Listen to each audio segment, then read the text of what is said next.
안녕하세요. 신한투자증권 최신 해외 주식 위클리 보고서. 오늘은 이걸로 미국, 중국, 일본 시장 핵심만 빠르게 짚어볼게요. 이번 주엔 어떤 흐름을 주목해야 할지 같이 보시죠. 네, 각 시장의 주요 움직임 속에서 진짜 의미랑 또 여러분 투자 결정에 참고될 만한 것들 한번 찾아보겠습니다. 좋습니다. 그럼 미국 시장부터 가볼까요? 항공운수나 의료 테마가 강세를 보였고 반면에 바이오테크는 좀 주춤했네요. 애플업인, 덱스컴 같은 종목들 상승이 눈에 띄고요. 맞습니다. 특히 기술주 중에서는 AMD 소식이 좀 흥미로운데요. 그 AI 가속기 경쟁에서는 아직 확 두각을 나타낸 건 아니지만 데이터 센터 CPU 시장 점유율은 꾸준히 늘리고 있거든요. 아, 그게 중요하죠. 네, 그러니까 단순히 기술 경쟁뿐 아니라 시장 점유율 싸움에서도 뭔가 의미 있는 성과를 내고 있다. 이런 신호로 볼 수 있는 거죠. 팔란티어도 성장세가 대단하네요. 정보 계약도 그렇지만 민간 부문 계약 가치가 확 늘었다는 건 사업 모델이 진짜 잘 확장되고 있다는 뜻이겠죠. 정확합니다. 예전에는 정부 중심이었는데 이제 상업 데이터 분석 시장에서도 경쟁력을 보여주고 있다는 거니까요. 이게 장기 성장 스토리에는 좀 중요한 변곡점이 될 수도 있고요. 고객 유지율 높은 것도 좋고요. 그렇군요. 그리고 빅테크 쪽에서는 애플이요. 그 사파리 검색량이 줄면서 퍼플렉시티나 엔트로픽 같은 새로운 검색 엔진 파트너를 고려한다는 소식이 있었어요. 그래서 구글 주가에 단기적으로 좀 압박이 됐죠. 소비자 쪽은 어땠나요? 미국 내수 부진 우려가 좀 있었잖아요. 근데 더치브로스 같은 데는 오히려 전망이 좋다면서요.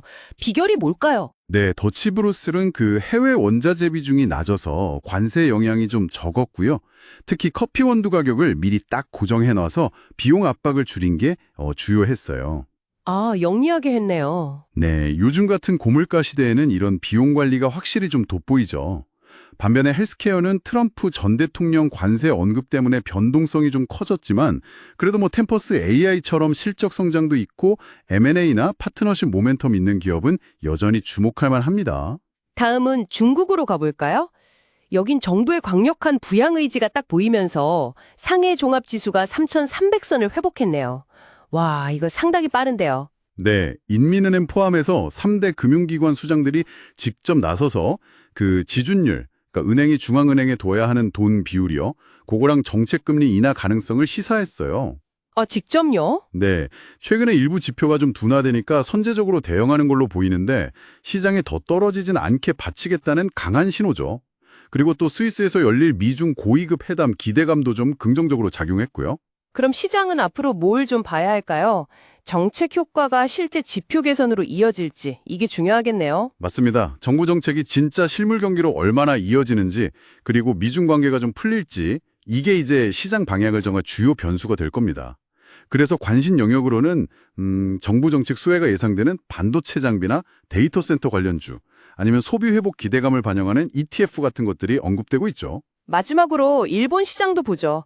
여기도 분위기가 좋았네요. 특히 소매, 운송주 강세가 눈에 들어옵니다. 네, 미국의 그 관세 우려가 좀 완화되고 글로벌 증시 자체가 괜찮으니까 일본에도 긍정적인 영향을 미쳤고요.